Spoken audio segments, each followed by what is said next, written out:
Hello everyone, I hope you all are doing well. I am Ritu and I have come up with the new session which is Target UPSC Prelims 2024, and this is a new series of Drishti IAS, and in this session I have taken a subject which is miscellaneous, and this session deals with the facts and figures across the subjects like history, economy, polity. So we'll discuss facts and figure that is very helpful for your prelims examination. So moving towards the first fact. So the first session is about International Religious Freedom Report 2023. So the Indian government had rejected this report and the recommendation of this report. And who has released this report? So US Commission of International Religious Freedom. So they had released this report and they had suggested few things about the Indian religious violence and so many things, and they had highlighted few issues just like communal violence, mob lynching happening in India. And also they have highlighted the CA, which is Constitutional or Citizenship Amendment Act, and the National Registrar of Citizens. So CA and RC is also highlighted into this report. And US State Department had highlighted that India should look and focus on all these matters and they should immediately solve all these matters. On the other hand, the India has rejected such claims and it said that whatever the reports has published, it is on exaggeration method and it lacks research. So whatever it has suggested, it does not suits to the condition of the India. So this is the thing. And according to this report, India has been also designated as a special concern since the year 2020 because so much of the violence and so much the religious intolerance has been increased according to this report. So moving to that, what this USCIRF, so it is an independent bipartisan US federal government commission, and what it does, so it is dedicated to defend the universal right to freedom of religious and beliefs across the world, and it is advisory in nature. So the body is advisory body to the US Congress, and they had also headquarter in the Washington DC, and US government in 1998, after the inaction of the International Religious Freedom Act, the US government has come with this USCIRF, and that also not just access the US condition, it also access the different kind of religious beliefs across the world. So this is the brief knowledge about the USCIRF and why India has rejected this thing. Moving to the next one.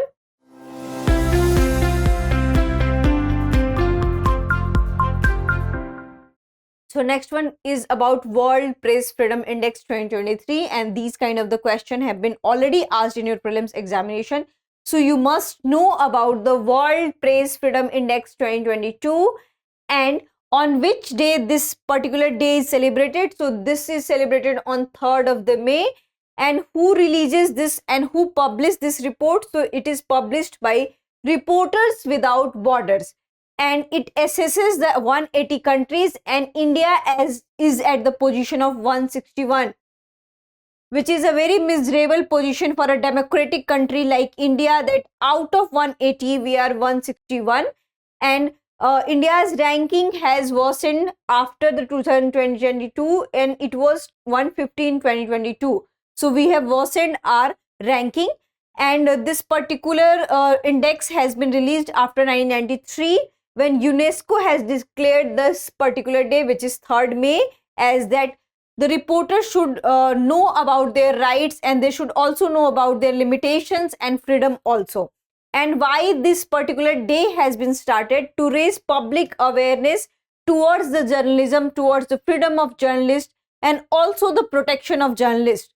And also there should be not biased media. So because of this, and what was the theme of 2023? So the theme of 2023 is shaping a future of rights, freedom of expression as a driver for all other human rights. So you must know the theme because this can be asked in your prelims examination as well as your state examination. And why India has condemned this report? Because India says that whatever the reports it has highlighted, it has not assessed the actual condition of India.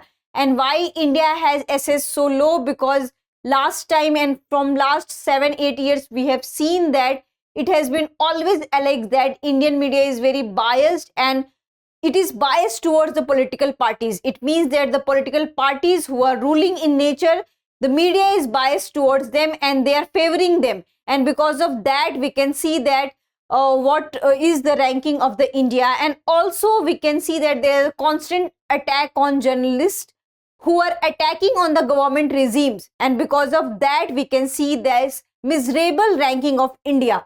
And what are the key points of the World Press Freedom Index 2023? So Norway, Ireland and Denmark are the top 3 countries, and Vietnam, China and North Korea are the bottom because of their political condition, because of their military condition, because of their authoritarian regime. They are at the bottom, and India's position has been worsening since 2016.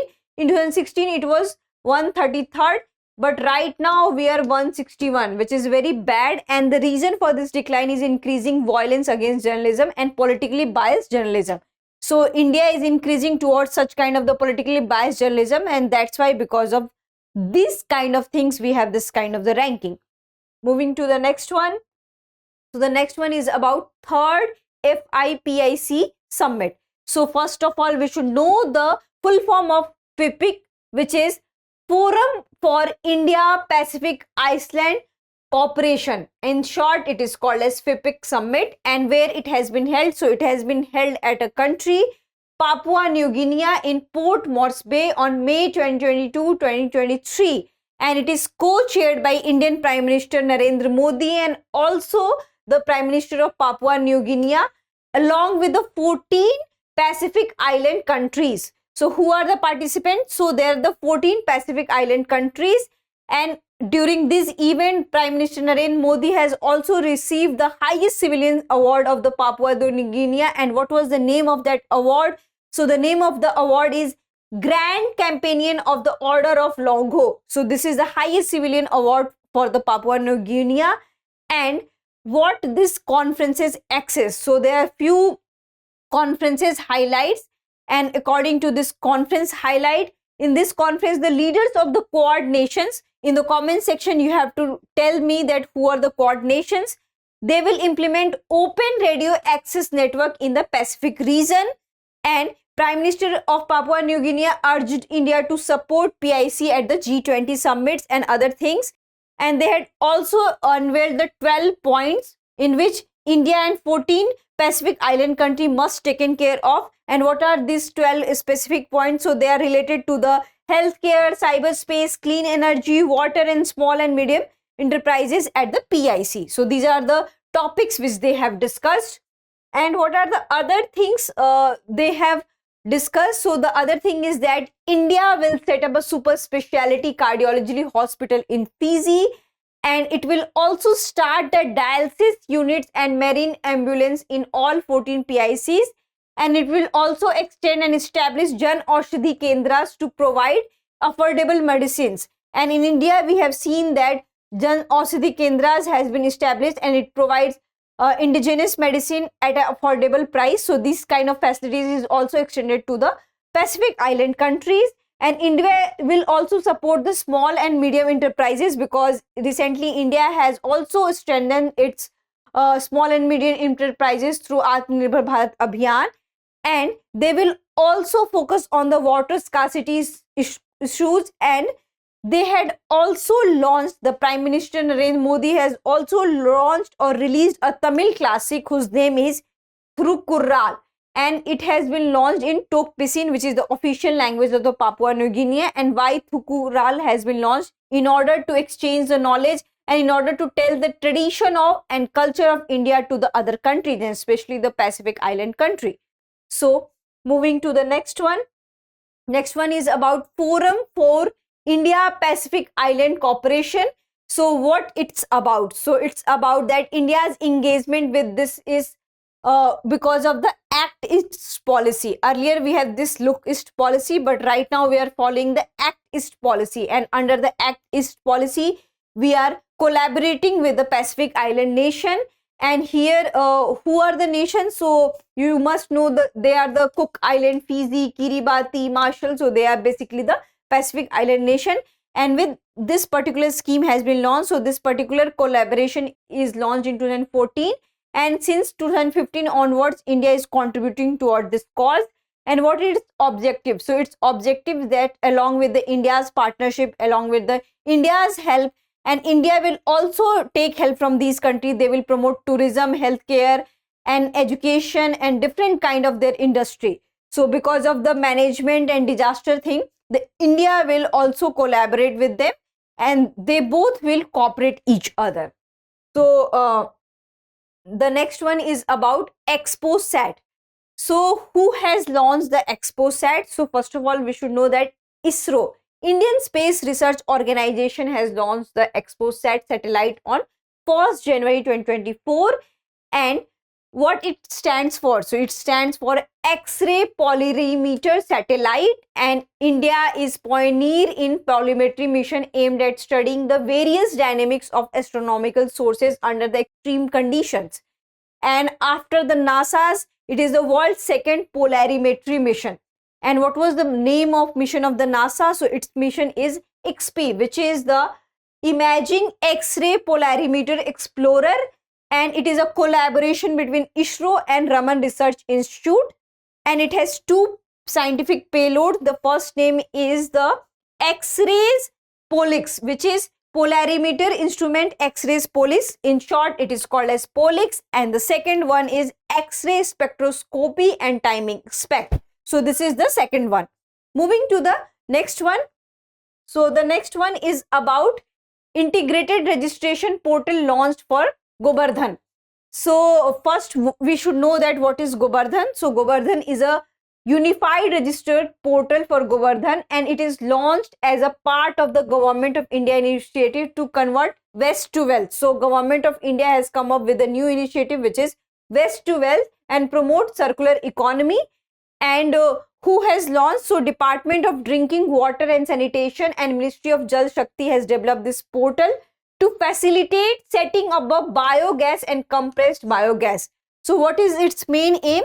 To facilitate the setting of the biogas and the compressed biogas, and it also promotes the ease of doing business of India and how to convert waste to wealth, and it will also economically empower the people who are indulged in such kind of the occupation, and it will also empower the villagers who are immersed and who are involved in such kind of things, and they will also impart the knowledge to the villages who do these kind of the activities. So it is also the part of the sustainable development goals of India and mission life, and it allies with the Government of India's initiatives, and also the e-waste. And what is about the Gobardhan initiative? So it is a galvanizing organic bio agro research dhan. So this is the full form of the Gobardhan, and you already know that Ministry of Jal Shakti is looking forward to it.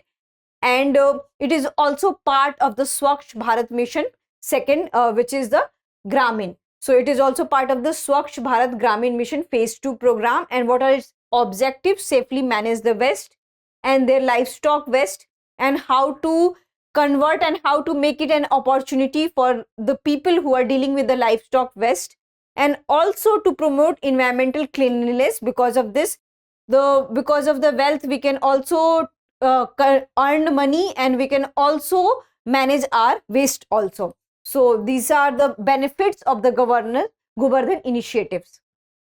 Moving to the next one. Next one is about tracking SDG 7, the Energy Progress Report 2023.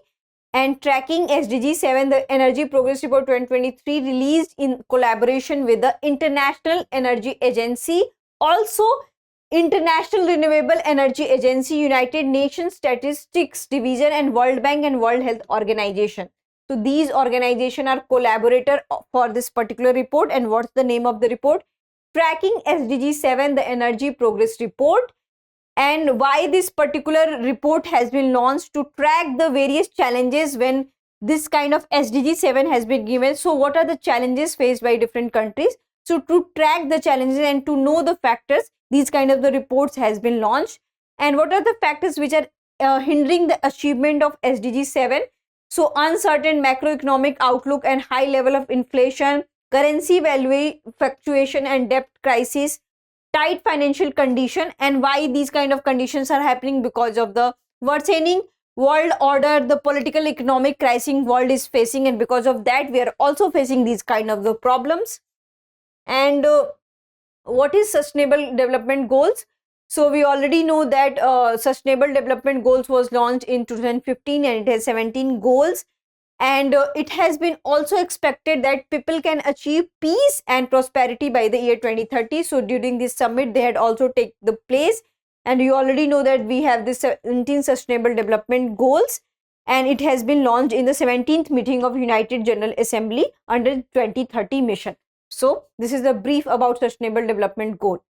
Moving to the next one. Next one is about hunger hotspot, FAO-WFP. So India's neighbor, which is Pakistan, Afghanistan, Myanmar, are the epicenter of the hunger hotspot. It means that these are the countries who are facing high vulnerabilities in terms of the hunger. And other countries are also Ethiopia, Kenya, Democratic Republic of the Congo. So what the data of these particular hotspots shows that Asian and African countries are more vulnerable when it comes to the hunger hotspots. And what are the factors that these hotspots are becoming? So the first, that all these countries have a higher population and many countries are famine stricken. And why they're famine stricken? Because of the explosive use of the weapons, because of the political economic crisis and siege tactics, and because of that we can see that unequal distribution of resources. We have this hunger hotspot, and extreme weathers are also responsible for such kind of the things, and heavy rainfalls, droughts, these kind of the climatic changes are also responsible for the hunger. And we come to the global slavery index 2023. And who released this report? So there is a foundation whose name is Walk Free Foundation. They released this global slavery index 2023. And in this report they had talked about the modern slavery. In earlier we had a different kind of slavery, but in modern times where most of the countries have this democratic setup, still we face this modern slavery. And what are the forms of modern slavery present in the country and also across the world? Forced labor, sexual exploitation, human trafficking, child labor. So these are the forms of the modern slavery. And India, China, Russia, Indonesia, Turkey and the US are the worst countries who has the highest number of the bonded laborers. And among all these things, India name is also there. And people from Asia and Pacific are more in vulnerable condition, and the alone accounts 29.3 million of the population. And according to this report, around 50 million population are facing the modern slavery and they are a part of the bonded labor. And what are the factors responsible for it? So the factor is climate change, armed conflict, weak governance, and the pandemic, COVID-19. These kind of factors are responsible for such kind of the modern slavery and global slavery. Moving to the next one. Next one is about UNDP's 2023 Gender Spatial Norms Index. And what these particular index tells. So these particular index tells about the attitude towards the women.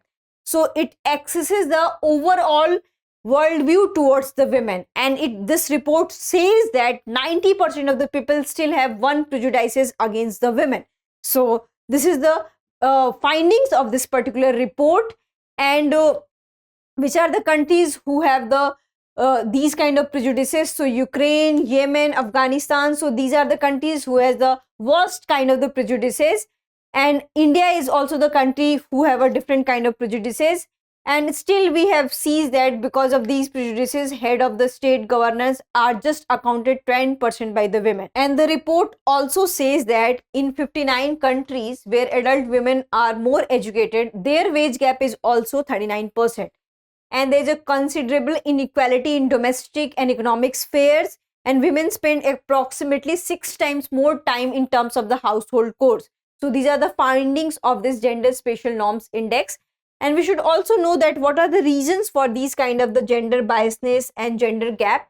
So before that, moving to the NIRF ranking, we already know that there's a consistent gap in wage, there's a consistent gap in the domestic works and the outside works. There's a consistent problem of stereotyping of the women's education, their women's work, and it has been always said that women's are made for the household. So these kind of stereotyping prevents women to have economic participation, and because of that we can see that there's a significant wage gap, there's a significant prejudices against women are present.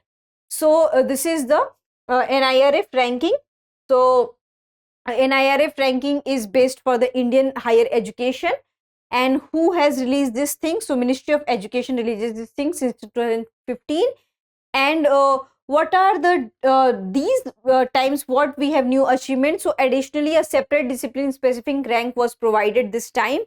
And we have three distinctive aspects for 2023 NIRF ranking. The first is the introduction of a new subject called agriculture and allied sector. So this will not just deal with the agriculture, the related sector will also include into this. And the second one is the expansion of the scope of architecture and architecture planning, and it will also add the town planning and urban planning. And the third one is integration of the innovation ranking previously performed by the Atal Ranking Institution on Innovation Achievements. So this will also boost the startup culture, and it will also boost the spirit of the innovative people. So coming to the what are the rankings highlights. So how many participants this time?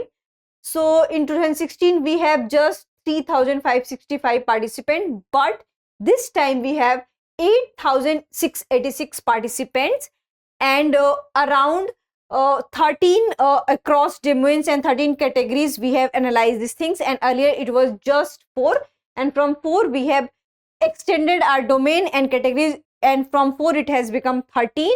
And who are the top ranking? When we talk about the engineering, then IIT Madras has topped this particular thing, followed by IIT Bombay and Delhi. And then top management, we already know Indian Institute of Management Ahmedabad has topped this particular thing. And top law institute, so National Law School of India University Bangalore has topped, followed by the Delhi and Nalsar Hyderabad. So these are the rankings we have in terms of different categories. Moving to the other categories, top pharmacy institute, National Institute of Pharmaceutical Education Research Hyderabad has topped this thing. Coming to the top colleges, among all the top colleges, Miranda House has topped, followed by the Hindu from the Delhi University. And what is a brief about NIRF ranking? So I already have told you that it is released by the Ministry of Education, and this particular thing has been launched by 2015, and it has different parameters to judge institution and to analyze institution. So that also create competitiveness among the institutions, and it promotes the spirit of competitiveness and innovation. So this is the brief about the NIRF ranking. Moving to the next one is about SAI20 Summit.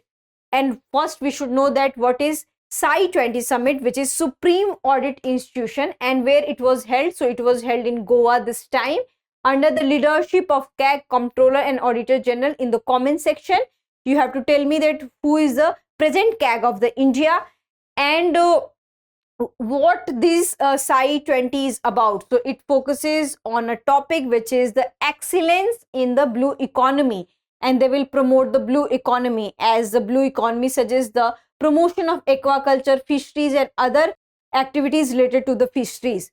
And it has also announced that a center of excellence in blue economy will be developed, and it acts as a catalyst for knowledge sharing, because it will not just promote the funds and other things, it will also promote the research and development of the blue economy. So this is a brief about SAI20 Summit. Moving to the Pradhan Mantri Matsya Sampada Yojana. So in the previous slide, we had discussed about the excellence in blue economy, and blue economy is related to fisheries and the related department of the fisheries. So Pradhan Mantri Matsya Sampada is here to promote the blue revolution of the country, and especially the fisheries. And it was introduced as a part of Atmanirbhar Bharat, and it has an investment of more than 20,000 crore rupees, which is highest till the time. And the time period for this Pradhan Mantri Matsya Sampada Yojana is from 2021 to 2024 and 5. So this would be the time period. It is for the 5 years. And it will also provide various facilities to the fisher person, and it will give insurance card, it will also give the Kishan credit card, and it will also give the installment price to the Kisans and the persons who are related to the aquaculture.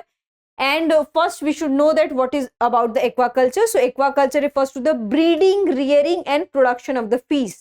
And there's a difference between aquaculture and pisciculture. So when the breeding, rearing and transplanting happens through the artificial means, this is called as a pisciculture, and aquaculture is a natural means. So this is a brief about Pradhan Mantri Matsya Sampada Yojana. Moving to the Paris Global Climate Finance Summit. And when this summit happens, so this summit happened this year at the 27th conference of the parties, and where it has held, so it has held in the Paris, France, and our finance minister of India has also attended this session. And what are the announcements of the summit? So the summit has announced the increase in additional credit capacity of emerging economies by $200 billion.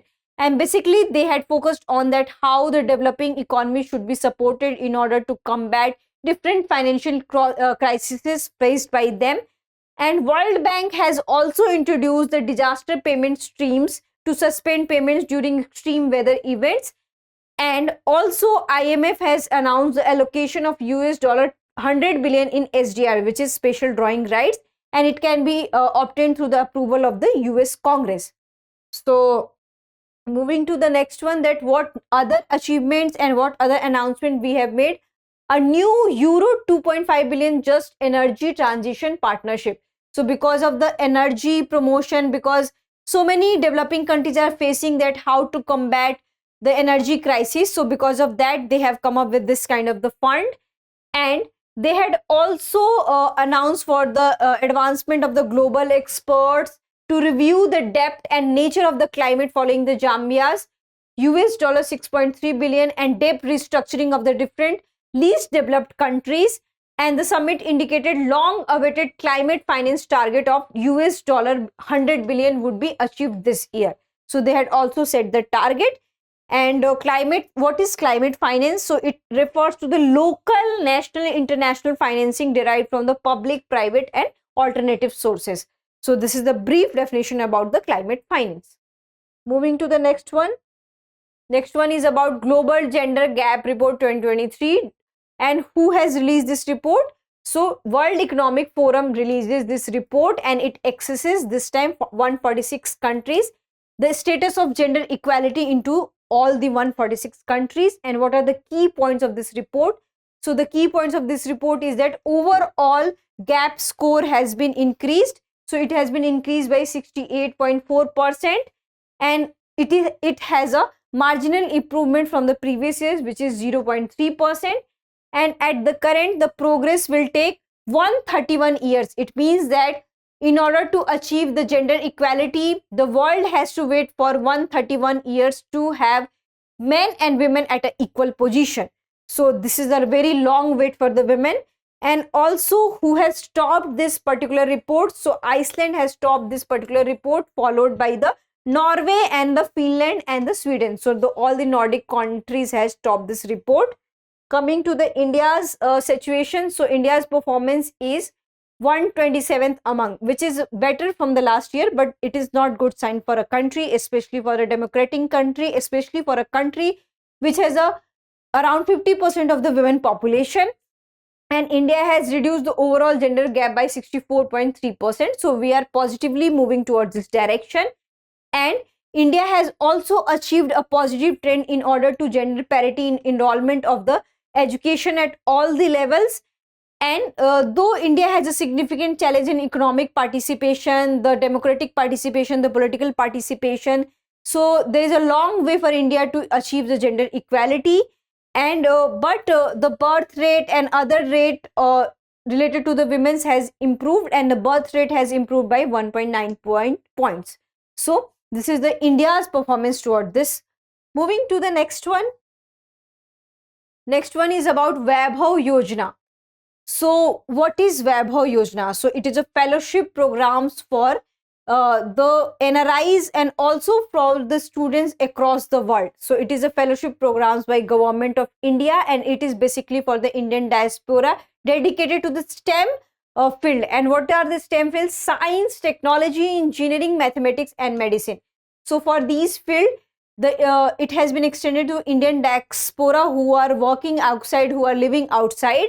And what are its objectives? So its objective to improve the research system of higher education, and there will be the exchange of knowledge. The Indians will go abroad, and the people from abroad will also come to the India, and they will also collaborate with the Indians. They will share their knowledge. And who has started this initiative? Ministry of Science and Technology has started this initiatives, and it will provide different financial benefits to the people, and knowledge verticals will be established in terms of the quantum technology, health, pharmaceuticals, and who are eligible. So NRIs, PIO, which is Indian origin, non-resident Indians of Indian origin, overseas citizens of India are eligible for these things. And what would be the collaboration period? So the collaboration period is 2 months to 3 years. So this will be the collaboration periods, and here there will be the grant of fellowship, under which the accommodation, the tuition fees, the traveling charges, all things will be taken care by the government of India. So this is about the Vaibhav Fellowship. Moving to the next one. Next one is about Women G20 Summit, and this thing is very much important because India has hosted Women 20 Summit this time. And what was the theme? Women-led development, transforming, advancing and leading. So this is the theme of Women 20 Summit, and India has hosted this thing. And what its objective? So its objective to celebrate the women's achievement, their empowerment, their struggle, and their economic empowerment, trade and investment, and taking care of the economy. And what are the highlights? So the highlight has that breaking down the invisible barriers and prejudices that prevent women from reaching senior level of position. We often see that in economic primer, I have already told you that because of stereotyping and because of the gender prejudices, we have seen that a certain kind of jobs are held by women, especially the nursing, teaching, HR positions, the domestic care, the domestic helpers. In all these works, because of stereotyping and because of the gendered norms, we can see that involvement of women is very much higher here. So there should be a chance that how these barriers should be broken, and the women should participate in all the arena, and their representation should be ensured in all the arena. And they had also highlighted the gender inequalities in economic participation, and because of all these prejudices, because of the patriarchal thinking of entire world. So what other things happen? So they had also celebrated the progress, resilience and progress towards the women empowerment, and it is an official engagement of group under G20, and it was established in 2015. So this is a brief about W20. And when the first it was held, so it was first held in 2015 by Turkey. So at Turkey it faces, and its main aim is to bring women into the mainstream media, to mainstream platform of business platform, mainstream in politics. So its main aim is to bring women at the center stage. So despite of various global challenges, this particular theme and this particular conference aims that we should break and we should combat all these challenges in order to bring gender equality. Moving to the next one. Next one is about Global Liveability Index 2023, and who releases this report? The Economist Intelligence Unit releases this report, and under which Austria has topped the this Global Liveability Index, and Austria is the capital of Vienna. And here it has accessed 173 countries this time.